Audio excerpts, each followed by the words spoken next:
नमस्कार, मैं हूं बबीता चौधरी और एक बार फिर से आप सभी का स्वागत है हमारे यूट्यूब चैनल पे। आज हम बात करेंगे रीट लेवल 2 के सिलेबस के बारे में। जो नया सिलेबस जारी हुआ उसके बारे में पूरा सिलेबस हम डिटेल से देखेंगे। जिन्होंने फर्स्ट लैंग्वेज में रखी है वो उनका भी, और जिन्होंने सेकंड लैंग्वेज में दूसरा लैंग्वेज रखा उसका भी। इसके अलावा मैथ्स, साइंस, इन सब का सिलेबस भी हम देखेंगे। तो आगे बढ़ने से पहले मैं आपको बता दूँ, यदि आप हमारे चैनल पर नए हैं तो चैनल को सब्सक्राइब कीजिए, और अगर आपको हमारी वीडियो अच्छी लगे तो इसे ज़्यादा से ज़्यादा लाइक कीजिए और ज़्यादा से ज़्यादा शेयर कीजिए। ये देखिए, REET level 2 syllabus 2024, REET level 2 syllabus 2024 Hindi में भी आ चुका है। राजस्थान में आगामी महीनों में होने वाले रीट पात्रता परीक्षा 2024 की तैयारी कर रहे अभ्यर्थियों के लिए हम यहाँ रीट लेवल 2 का संपूर्ण सिलेबस उपलब्ध करवा रहे हैं। पूरा सिलेबस डिटेल से हम आपको दिखाएंगे। तो इसके लिए देखिए, पहले आपका यानी कि मनोविज्ञान है, उसमें जो बाल विकास व शिक्षा शास्त्र है 30 प्रश्न आएंगे और 30 ही नंबर के आएंगे। भाषा फर्स्ट आपने जो भी रखा होगा, हिंदी, इंग्लिश, संधि, संस्कृत, जो भी, उर्दू, वो 30 नंबर की आएगी। उसी प्रकार आपने सेकंड लैंग्वेज रखना, वो भी 30 नंबर की आएगी। और विषय में आपने अगर सामाजिक अध्ययन से हैं तो वो उसका आएगा पेपर, और अगर आप साइंस से हैं तो गणित और विज्ञान आएंगे, और अगर आप आर्ट्स से हैं तो सामाजिक विज्ञान का आपका आएगा। उसके आपके यहाँ 60% आएंगे और 60 ही नंबर के आएंगे।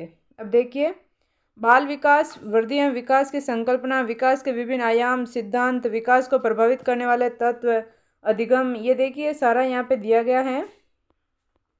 इसको हम अभी डिटेल से देखेंगे। तो इस प्रकार से पहले आज हम देखेंगे रीट लेवल 2 का सिलेबस, और अगली वीडियो हम देखेंगे रीट लेवल 2 का सिलेबस। तो इसी के साथ हमारे साथ बने रहें, वीडियो को बीच में स्किप ना करें वरना आपको पूरी बात समझ में नहीं आएगी। ये देखिए, रीट लेवल 2 का सिलेबस, राजस्थान अध्यापक पात्रता परीक्षा रीट लेवल 2 2021, माध्यमिक शिक्षा बोर्ड राजस्थान अजमेर। ये देखिए, यहाँ पे हम बात करेंगे सबसे पहले मनोविज्ञान के। तो मनोविज्ञान में सबसे पहला टॉपिक है बाल विकास। बाल विकास में आपको क्या क्या पूछा जाएगा, इससे संबंधित आपको वृद्धि और विकास की संकल्पना, विकास के विभिन्न आयाम और सिद्धांत, विकास को प्रभावित करने वाले कारक एवं अधिगम से उनका संबंध। यानी कि अधिगम अलग से टॉपिक है, वो तो है ही, और अधिगम का बाल विकास से जो संबंध है उसके बारे में भी आपको बताना है। वंशानुक्रम और वातावरण की भूमिका, व्यक्तिगत विभिन्नताएं और उसका अर्थ, प्रकार, व्यक्तिगत विभिन्नताओं को प्रभावित करने वाले कारक, व्यक्तित्व, संकल्पना, प्रकार व व्यक्तित्व को प्रभावित करने वाले कारक, और व्यक्तित्व का मापन हम किस प्रकार से किया जा सकता है उसके बारे में। इसके साथ ही बुद्धि की संकल्पना, सिद्धांत एवं इसका मापन, बहुबुद्धि सिद्धांत और इसके निहितार्थ। यानी कि सिद्धांत बाकी जो है वो तो है ही, इसके साथ आपको बहुबुद्धि सिद्धांत जो हार्वर्ड का उसका अलग से दिया हुआ है, जिसको आपको डिटेल्स में तैयार करना है। अगर यहाँ बहुबुद्धि सिद्धांत अलग से दिया तो इसका मतलब है कि आपको ये डिटेल से तैयार करना है। इसमें से एक दो क्वेश्चन सीधे उठाए जा सकते हैं। विविध अधिकर्मकर्ताओं की समझ, पिछड़े, विमंदित, प्रतिभाशाली, सर्जन, लाभान्वित, वंचित, विशेष आवश्यकता वाले बच्चे एवं अधिगम अक्षमता युक्त बच्चे। यानी कि कितने कितने अधिगमकर्ता किस किस प्रकार के हो सकते हैं उसके बारे में आपको ध्यान रखना है। ये टॉपिक आपको तैयार करना है। अधिगम में आने वाली कठिनाइयाँ, समायोजन की संकल्पना, अधिगम को प्रभावित करने वाले कारक, अधिगम के सिद्धांत, व्यवहारवाद, गेस्टाल्टवाद, संज्ञानवाद और निर्मितिवाद व इनके निहितार्थ। यानी कि अधिगम के जितने भी सिद्धांत हैं उनमें से आपको 4 सिद्धांत तैयार करने हैं: व्यवहारवाद, गेस्टाल्टवाद, संज्ञानवाद, निर्मितिवाद। हम क्या करते थे हमारे टाइम में, वो पावलोव के सिद्धांत, थॉर्नडाइक के सिद्धांत, इन्हीं 3-4 सिद्धांतों को रटे रहते थे। अब आपको इनको छोड़ के ये 3-4 जो सिद्धांत अलग से दिए हुए हैं, बाकी सिद्धांत तैयार करनी है, लेकिन जो इनका विशेष तौर से यहाँ नाम दिया गया है इनको आप बहुत ही अच्छे से तैयार करेंगे। ठीक है। इसके साथ ही बच्चे सीखते कैसे हैं, अधिगम की प्रक्रिया, चिंतन, कल्पना, तर्क, निर्मितिवाद, उपागम, अनुभाविक अधिगम, संकल्पना, मानचित्रण, अन्वेषक एवं समस्या समाधान। ये 4-5 जो अधिगम आपके उपागम बताए गए हैं इनके बारे में भी आपको डिटेल से देखना है।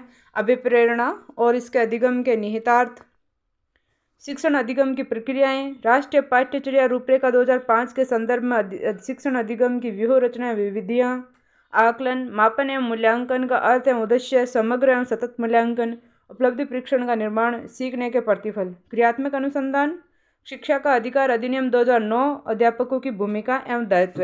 ये बोलने में तो बहुत कम लग रहा है, लेकिन यह बहुत ही लंबा सिलेबस है, तो आप अभी से अपनी तैयारी शुरू करें और वन बाय वन सारी सब्जेक्ट्स में से एक टॉपिक तैयार करते चलेंगे, लिखते चलेंगे, तो आप देखेंगे कि कुछ ही दिनों में आपने एक बहुत मोटा सिलेबस तैयार कर लिया होगा। और सबसे अच्छा तरीका, आप लिखते चलें, जिससे अगर आपने एक बार लिख लिया तो दोबारा लिखने की ज़रूरत नहीं है। अब ये सेकंड सब्जेक्ट जो कि अगर ये इसी का इंग्लिश वर्जन है, अगर जिसको हिंदी में नहीं हो, जो इंग्लिश मीडियम से हैं, तो ये देखिए वो अपना इंग्लिश में देख सकता है। उसके लिए यहाँ पूरा उसका इंग्लिश वर्जन दिया गया है। Right to education act 2009, role व responsibilities of teachers.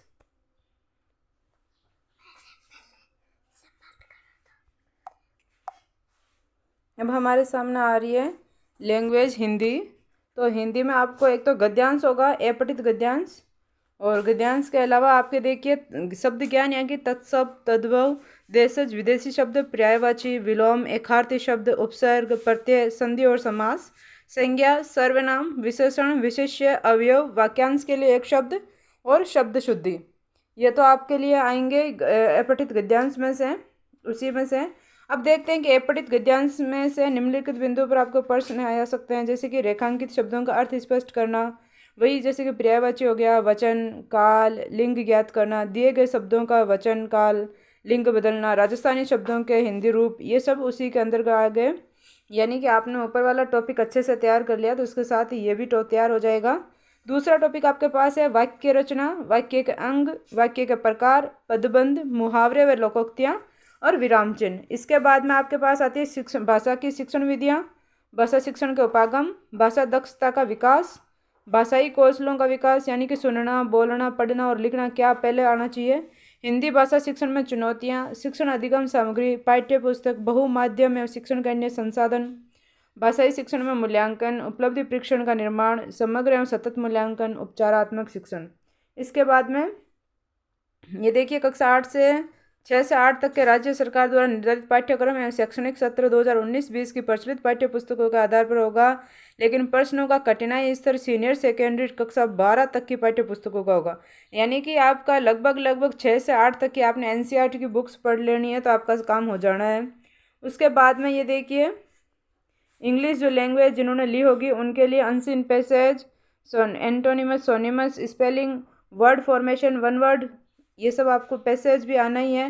Parts of speech, tense, determiners, degree of composition, framing questions. ये देखिए ये सभी के लिए नहीं है, जिन्होंने अपनी लैंग्वेज चुनी है। जैसे फर्स्ट पे लेवल पे अगर आपने हिंदी चुनी है तो फर्स्ट पे आपने हिंदी तैयार करनी है, सेकंड पे आपने इंग्लिश चुनी है, या मान लीजिए फर्स्ट पे आपने हिंदी चुनी है, इंग्लिश चुनी है, सेकंड पे हिंदी चुनी है, कोई भी आपको 2 लैंग्वेज तैयार करनी है। और पार्ट फर्स्ट और पार्ट सेकंड में लगभग थोड़ा बहुत सिलेबस में फ़र्क होगा, तो आपको उस हिसाब से सिलेबस तैयार करना है। आपको सारी सब्जेक्ट्स का सिलेबस तैयार नहीं करना है। और रही बात मनोविज्ञान की, वो सभी के लिए एक है, वो तो आप सभी को तैयार करना है। अब ये देखिए संस्कृत, जिन्होंने प्रथमा भाषा संस्कृत रखी है, जिन्होंने प्रथमा भाषा इंग्लिश रखी है, जिन्होंने प्रथमा भाषा हिंदी रखी है, उनका सिलेबस है ये देखिए जिन्होंने प्रथमा भाषा संस्कृत रखी है उनके लिए पूरा सिलेबस है। आप लिख सकते हैं या आप स्क्रीनशॉट ले सकते हैं जिन्होंने संस्कृत ली है। ये देखिए संस्कृत भाषा शिक्षण विधि, संस्कृत भाषा शिक्षण सिद्धांता, संस्कृत भाषा कौशलस्य विकास, श्रवणम संभाषण। आप संस्कृत और हिंदी लेने वालों को ये फ़ायदा होता है कि लगभग सेम ही होती है, संधि उसी में आ जाती है, समास उसी में आ जाता है, विशेषण आ जाता है, काल आ जाता है, वचन आ जाता है, भाषा कौशल की विधियाँ लगभग सेम होती है। आपको थोड़ी बहुत चीज़ों का इधर उधर ध्यान में रखना होता है। तो जब तक हो, अगर जिसके पास हिंदी और संस्कृत होगी उसको काफ़ी फ़ायदा होगा। अब हम यहाँ पे बात करते हैं कि संस्कृत खंड भाषा शीर्षक उर्दू। ये देखिए उर्दू वालों के लिए लैंग्वेज है, जो कि मुझे तो कुछ ही समझ में नहीं आ रहा है, पर मैं धीरे धीरे ऊपर कर रही हूँ। अगर आपको लिखना हो, अगर आपको स्क्रीनशॉट लेना हो तो आप ले सकते हैं। अब इसके बाद में ये भाषा संधि आ गई, जो संधि भाषा वालों के लिए संधि भाषा है। मैं धीरे धीरे ऊपर कर रही हूँ, आप स्क्रीनशॉट ले सकते हैं, और अगर आप लिखना चाहें तो इसको लिख सकते हैं। संधि भाषा पढ़ने, पढ़ायण, लिखण। ये देखिए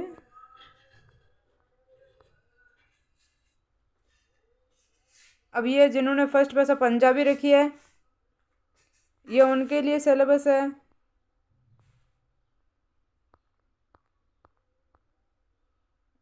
ये तो मुझे भाषा ही समझ नहीं, गुजराती है जिनके पास, ये उनके लिए सिलेबस है। यही देखिए लगभग शब्द तो वही आ रहे हैं, उपसर्ग, प्रत्यय, संज्ञा, सर्वनाम, विशेषण। यानी कि हिंदी वालों के लिए और दूसरी लैंग्वेज अपनी मातृ लैंग्वेज लेते हैं उनमें लगभग समानता रहती है। और जिनको इंग्लिश अच्छी आती है वो इंग्लिश भी लें, मेरे कहने से अपना डिसीजन ना बदलें। अब ये देखिए सेकंड लैंग्वेज हिंदी जिन्होंने अपने ली है, तो ये देखिए लगभग लगभग अपठित गद्यांश में से तो सेम ही सिलेबस आ रहा है। वर्ण विचार, वर्ण विश्लेषण, शब्द ज्ञान, तत्सम, तद्भव, देशज, विदेशी शब्द, युग्म शब्द, उपसर्ग, प्रत्यय, संधि, समास, शब्दों को शब्दकोश कर्म में लिखना, शब्दों के मानक रूप में लिखना, संज्ञा, सर्वनाम, विशेषण, क्रिया विशेषण, लिंग, क्रिया वचन और काल। ये तो पहले वाले में भी था और इस गद्यांश में भी है। अब दूसरे हम बात करें कि एक अपठित पद्यांश पर आधारित निम्नलिखित बिंदु जैसे कि भाव सौंदर्य, विचार सौंदर्य, नाद सौंदर्य, शिल्प सौंदर्य, जीवन दृष्टि, ये आपको अलग से तैयार करना है। उसके अलावा वाक्य रचना, वाक्य के अंग, वाक्य के भेद, पदबंध, मुहावरे, लोकोक्तियाँ, कारक चिन्ह, अवयव, विराम चिन्ह, राजस्थानी मुहावरों के अर्थ व प्रयोग, भाषाई शिक्षण विधि, भाषा शिक्षण के उपागम, भाषाई दक्षता का विकास, भाषाई कौशलों का विकास, सुनना, बोलना, पढ़ना, लिखना, शिक्षण अधिगम सामग्री, पाठ्य पुस्तक, बहुमाध्यम एवं शिक्षण के अन्य संसाधन, भाषा शिक्षण में मूल्यांकन, ये देखिए उपलब्धि परीक्षण का निर्माण, समग्र एवं सतत मूल्यांकन, उपचारात्मक शिक्षण, ये पूरा आपने। और जिसने सेकंड लैंग्वेज इंग्लिश रखी हो उनके लिए वो सेम लगभग लगभग थोड़ा बहुत इधर उधर है, दोनों लैंग्वेज में सब्जेक्ट्स में सेम ही है सिलेबस। ये जिन्होंने सेकंड लैंग्वेज संस्कृत ले रखी है उनके लिए है, ये देखिए जिस आप सब्जेक्ट में लगता है आपको आप अच्छे से कर सकते हैं, आप उसी हिसाब से अपना सब्जेक्ट चूज कीजिए। और ये जिनकी उर्दू, संधि, पंजाबी ये लैंग्वेज है वो अपना स्क्रीनशॉट ले सकते हैं। मुझे ये पढ़ना नहीं आ रहा है। नसुरजो टिकुरो,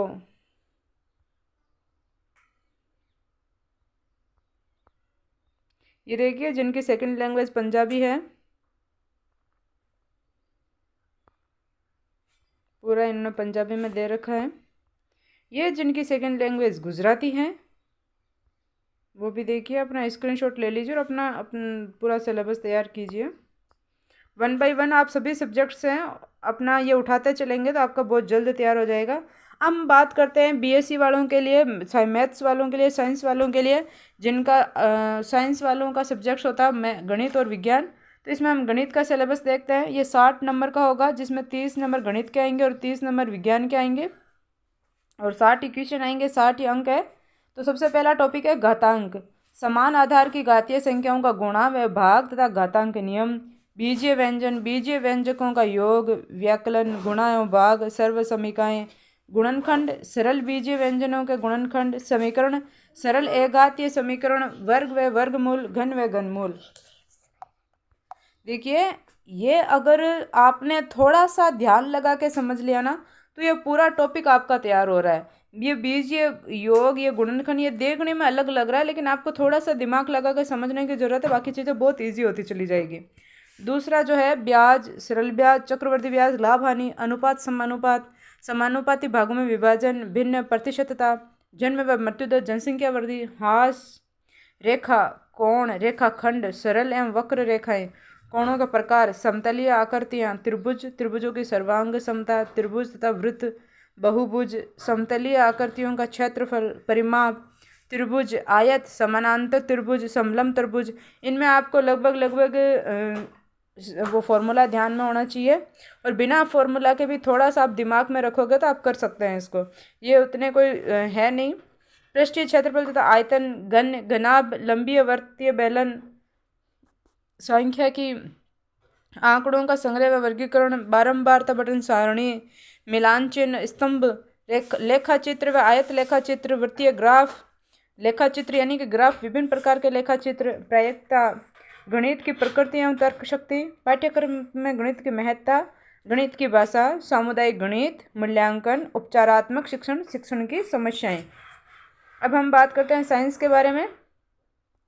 तो साइंस में आपका पहला टॉपिक है सजीव और निर्जीव परिचय, अंतर एवं लक्षण, यानी कि कौन सी चीज़ें सजीव है और कौन सी चीज़ें निर्जीव है। तो इसमें पूरा आपको देखना है। सूक्ष्म जीव यानी कि जीवाणु, वायरस, कवक, लाभकारी व अलाभकारी क्या इनमें, सजीव पौधों के प्रकार, विभिन्न भाग, पादपों में पोषण, श्वसन व उत्सर्जन, पादप एवं जंतु कोशिकाओं की संरचना और कार्य, कोशिका विभाजन, मानव शरीर एवं स्वास्थ्य, सूक्ष्म जीवों में फैलने वाले रोग, क्षय रोग, खसरा, डिप्थीरिया, हैजा, टाइफाइड रोगों के बचाव के उपाय, मानव शरीर के विभिन्न तंत्र, संक्रामक रोग, फैलने के कारण और बचाव, भोजन के स्रोत, भोजन के प्रमुख अवयव व इनकी कमी से होने वाले रोग और संतुलित भोजन। अगला टॉपिक है जंतु प्रजनन एवं किशोरावस्था, जनन की विधियां, लैंगिक एवं अलैंगिक, किशोरावस्था व यौवनारंभ, शारीरिक परिवर्तन, जनन में हार्मोन्स की भूमिका, जननात्मक स्वास्थ्य। अगला टॉपिक है यांत्रिकी यानी कि बल व गति, बलों के प्रकार, पेशीय बल, घर्षण बल, गुरुत्व बल, चुंबकीय बल, स्थिर वैद्युत बल आदि। गति के प्रकार, रेखीय गति, वृत्ताकार गति, कंपन गति, आवर्त गति, घूर्णन गति।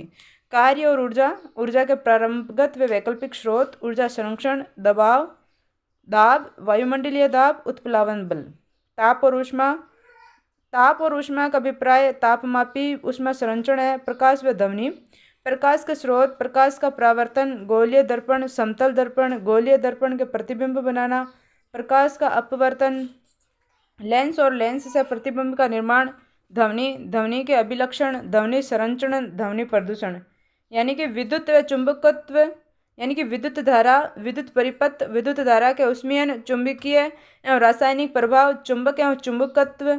विज्ञान व प्रौद्योगिकी, दैनिक जीवन में विज्ञान का महत्व, संश्लेषिक रेशे तथा प्लास्टिक, संश्लेषिक रेशों के गुणधर्म, प्रकार, प्लास्टिक एवं इसके गुणधर्म, प्लास्टिक एवं पर्यावरण, डिटर्जेंट, सीमेंट आदि। चिकित्सा के क्षेत्र में विज्ञान व प्रौद्योगिकी, दूरसंचार के क्षेत्र में fax machine, computer, internet, email, website की सामान्य जानकारियाँ।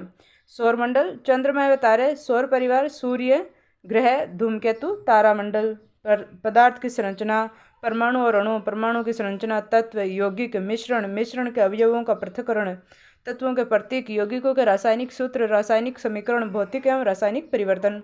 रासायनिक पदार्थ, ऑक्साइड्स, हरितगृह प्रभाव, वैश्विक तापमान, कार्बोहाइड्रेट्स, अम्ल, क्षार व लवण, ऑक्सीजन गैस, नाइट्रोजन चक्र, कोयला, पेट्रोलियम, प्राकृतिक गैस। इस प्रकार से ये देखिए विज्ञान की संरचना व प्रकृति। प्राकृतिक विज्ञान, लक्ष्य व उद्देश्य, प्राकृतिक संसाधन, पर्यावरण, प्रदूषण व नियंत्रण, कृषि प्रबंधन, नवाचार। इस प्रकार से ये पूरा साइंस का सिलेबस है। और अब हम बात करेंगे, ये देखिए इसका इंग्लिश वर्जन दिया हुआ मैथ का, और जो इंग्लिश मीडियम से वो अपना इंग्लिश मीडियम से कर सकते हैं। ये साइंस का पूरा इंग्लिश वर्जन दिया हुआ है। अब हम बात करेंगे आर्ट्स वालों के लिए। ये आर्ट्स वालों का सिलेबस है। आर्ट्स वालों के लिए है, देखिए 60 अंकों का पेपर होगा और 60 प्रश्न पूछे जाएंगे। पहला टॉपिक है भारतीय सभ्यता, संस्कृति और समाज, जिसमें सभ्यता 2 ही दी गई है, सिंधु घाटी सभ्यता और वैदिक सभ्यता। और समाज में दिया गया है जैन धर्म, बौद्ध धर्म और महाजनपद काल। दूसरा टॉपिक है मौर्य व गुप्त साम्राज्य एवं गुप्तोत्तर काल, जिसमें भी राजनीतिक स्थिति, प्रशासनिक स्थिति, भारतीय संस्कृति के प्रति योगदान। यानी कि आपको इतिहास व प्रशासन के बारे में जानना है। पिछली बार जो था वो कला संस्कृति का था, तो इस बार भारतीय संस्कृति पर इनका योगदान पूछा गया है। मध्यकाल व आधुनिक काल, इसमें भक्ति काल व सूफी आंदोलन, मुगल राजपूत संबंध, मुगल प्रशासन, भारतीय राज्यों के प्रति ब्रिटिश नीति, 1857 का विद्रोह, भारतीय अर्थव्यवस्था पर ब्रिटिश प्रभाव, पुनर्जागरण, सामाजिक सुधार, भारतीय राष्ट्रीय आंदोलन। राष्ट्रीय आंदोलन कहाँ से कहाँ तक है? 1885 से 1947 तक। इसमें लगभग आपको गांधी जी का कंप्लीट हो जाएगा। भारतीय संविधान में लोकतंत्र, भारतीय संविधान का निर्माण में विशेषताएं, उद्देशिका, मूल अधिकार, कर्तव्य, सामाजिक न्याय, बाल अधिकार व बाल संरक्षण, लोकतंत्र में निर्वाचन व मतदाता की जागरूकता। अगला टॉपिक है सरकार व गठन का कार्य। सरकार में जैसे संसद किससे बनती है? तो राष्ट्रपति, प्रधानमंत्री, ये पूरा मंत्रिपरिषद इनसे मिलकर बनती है। तो ये पूरा टॉपिक तैयार हो जाएगा। इसके साथ ही उच्चतम न्यायालय, राज्य सरकारी, पंचायती राज एवं नगरीय स्वशासन, जिला प्रशासन व न्याय व्यवस्था। पृथ्वी व हमारा पर्यावरण, अक्षांश, देशांतर, पृथ्वी की गतियाँ, वायुदाब, पवनें, ये ज्योग्राफी के टॉपिक आ गए। जैसे लगभग चक्रवात, प्रतिचक्रवात, सूर्य, चंद्र ग्रहण, पृथ्वी के मुख्य जलवायु कटिबंध, जैवमंडल, पर्यावरणीय समस्याएं, समाधान। अब है भारत का भूगोल एवं संसाधन। भूगोल तो लगभग राजस्थान का तो पूरा ही चेंज हो चुका बच्चों, तो इसका तो आपको अलग से पूरी देख के ही करना पड़ेगा कि भू आकृति, प्रदेश, जलवायु, प्राकृतिक वनस्पति, वन्यजीव, बहुउद्देशीय, नदी घाटी परियोजना, मृदा, कृषि फसलें, उद्योग, खनिज, परिवहन, जनसंख्या, मानव संसाधन, विकास के आर्थिक एवं सामाजिक कार्यक्रम। अब हम बात करते हैं राजस्थान का भूगोल व संसाधन। तो भौतिक प्रदेश, जलवायु एवं अपवा प्रणाली, झीलें, मृदा जल संरक्षण संग्रह, कृषि फसलें, खनिज, ऊर्जा संसाधन, राजस्थान की प्रमुख नहरें, नदी एवं घाटी परियोजनाएं, परिवहन, उद्योग एवं जनसंख्या, पर्यटन स्थल व वन्य जीवन। राजस्थान का इतिहास, राजस्थान के इतिहास में हम बात करें तो प्राचीन सभ्यता, जनपद, राजस्थान के प्रमुख, यहाँ कुछ चेंज नहीं होगा। राजस्थान के प्रमुख राजवंशों का इतिहास, 1857 की क्रांति में राजस्थान का योगदान, राजस्थान के प्रजामंडल, जनजातीय व किसान आंदोलन, राजस्थान का एकीकरण, राजस्थान के प्रमुख व्यक्तित्व। यहाँ थोड़ा बहुत चेंज होगा तो ये हो सकता है कि पहले ये जगह इस जिले में आती थी, अब ये जगह इस जिले में आती है, लेकिन ज्योग्राफी लगभग आपका पूरा बदल चुका है। उसको आपको पूरा ही अच्छे से तैयार करना होगा। अब दूसरा टॉपिक हम बात करें तो राजस्थान की कला व संस्कृति। राजस्थान की विरासत में जैसे दुर्ग, महल, स्मारक, राजस्थान के मेले, त्योहार व लोक कलाएं, राजस्थान की चित्रकला, राजस्थान के लोक नृत्य, लोक नाट्य, लोक देवता, लोक संत, लोक संगीत, संगीत वाद्य यंत्र, राजस्थान की हस्तकलाएं और राजस्थान की स्थापत्य कला, राजस्थान की वेशभूषा, आभूषण, राजस्थान की भाषा व साहित्य। ये जितना भी टॉपिक है ये राजस्थान का गौरव है और राजस्थान की पहचान है। इसको भी आपको अच्छे से तैयार करना है। अगला टॉपिक आपका इकोनॉमिक्स से है कि बीमा व बैंकिंग प्रणाली, बीमा और बैंक के प्रकार, भारतीय रिजर्व बैंक व उसके कार्य, सहकारिता व उपभोक्ता जागरूकता। अब आपके आ रहे हैं शिक्षा शास्त्रीय मुद्दे, यानी कि सामाजिक विज्ञान, सामाजिक अध्ययन की संकल्पना, प्रकृति, कक्षा कक्ष की प्रक्रियाएं, क्रियाकलाप एवं विमर्श, सामाजिक विज्ञान, सामाजिक अध्ययन, अध्यापन की समस्याएं, समालोचनात्मक चिंतन का विकास।